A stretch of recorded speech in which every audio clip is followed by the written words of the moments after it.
Okay, the next thing I'm going to go over is extremely important. Now, we spend about a third of our lives doing sleep.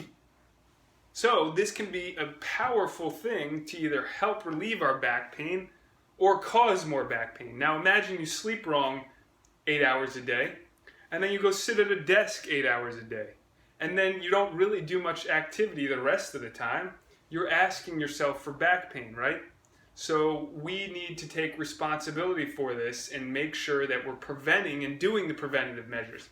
Now, one of the number one ways is to determine how we sleep, right? So I just gave a little description here. This is a person sleeping on their back. You see the smile on their face. They're sleeping on their back with a slight pillow tilt.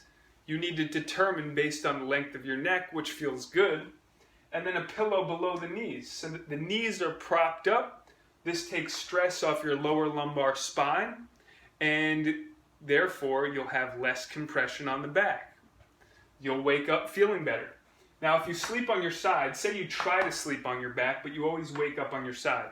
Well, in that instance, you want to put a pillow between your legs. It takes pressure off the legs squeezing together when you're sleeping at night, and that'll help take pressure off your pelvis, your SI joints, your hips, and your lower back. So they're all connected.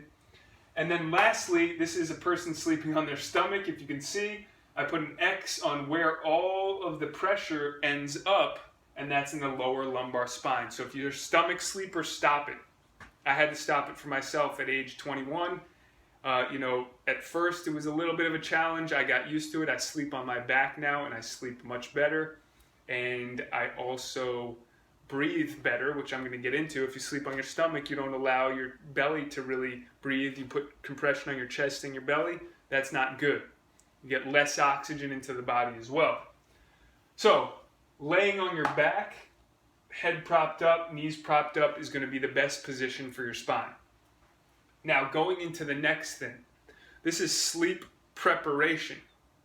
Now, sleep is directly connected with back pain or lack of sleep, right? When you don't get enough sleep, you don't have the neurochemical processes that occur when you go into a deep sleep. And after a couple nights of this, that lack of sleep or REM sleep and deep recovery causes systemic inflammation, and it actually leads to back pain. So I'm going to tell you how to deal with this. And before I get to the top part, I really want to cover the lower part here, which is not staying up past 10 o'clock if you can. Now, the ideal situation is going to be getting sleep from 10 to 6 a.m. That's 8 hours. You'll go into deep REM cycle sleeps at least a couple times. You'll get full recovery. But you won't get full recovery if you have the TV blaring into your eyes, you're staring at an iPad or your iPhone, right? Preferably, you want to turn the lights down. You start to prepare your body for sleep, just like it did naturally a couple hundred years ago, where the sun just went down and we didn't really have lights. We had candles and stuff like that. And as that starts to occur, melatonin gets released in your brain. And as melatonin gets released in your brain, you start to calm down. You'll notice you'll start to yawn. You'll get tired. And then you'll go into this state that is preparing you for sleep. Now, you can even turn your circuit breakers off. If you turn your circuit breakers off, there's less electricity in the air. And even your Wi-Fi, if you turn that off, there's less electromagnetic frequency, we call it. If you have a lot of electromagnetic frequency, this could alter your whole state of being, and not only to mention your sleep. And if you're not going into deep sleep because of this electromagnetic activity, then it's going to cause, again, systemic inflammation and can lead to back pain. Reading a book. Reading a book as the melatonin starts to release lowers your blood pressure. It helps you to relax. This is proven through research. And then you go into a state that allows you to fall into deep sleep. Not to mention the last thing that you read or put into your mind is carried with you into your subconscious for the rest of the night. So you're programming your body.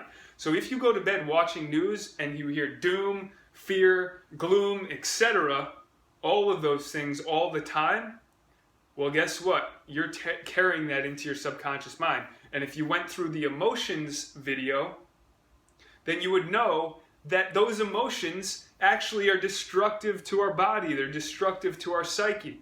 So go to bed reading something that helps calm you down, bring peace to you, and you'll notice that that will bring you into a deeper sleep. Your subconscious will carry it, and then your subconscious is what controls your whole body. Most of the people think their conscious thought is, but the subconscious thought is running your life. So if we can program the subconscious thought, for example, I would tell myself over and over again, if I was dealing with something, that my body knows how to heal itself, right? My body has created every organ system in the body. It knows how to heal itself, etc. It's now healing itself right now. I'm getting better. I would tell myself that. And just speaking the words creates the reality. So, after you do those things, if you don't just automatically pass out, you can try this technique. Take 8-second deep breath in through the nose. Let your belly rise up. Then hold it there for 8 seconds. And then slowly breathe out. Now, if this is the first time, you might have a hard time doing all of that. So just try to do it as best as you can for as long as you can. It might take 4 seconds of holding. It might take 4 seconds of blowing out. But try to get it to that. You'll be activating your parasympathetic nervous system, which puts you into rest and digest mode, so you can go deep into REM sleep.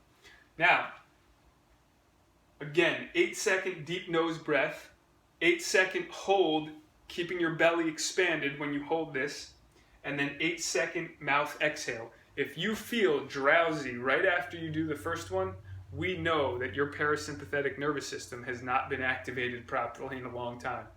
Right? It means that you've been in sympathetic drive, you've been in fight or flight, under threat, and this can cause systemic inflammation and back pain.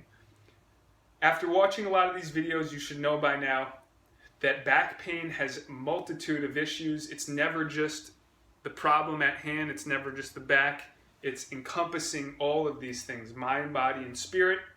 So once you take care of all those things, you'll notice that the pain goes away. And nutrition, I forgot to add.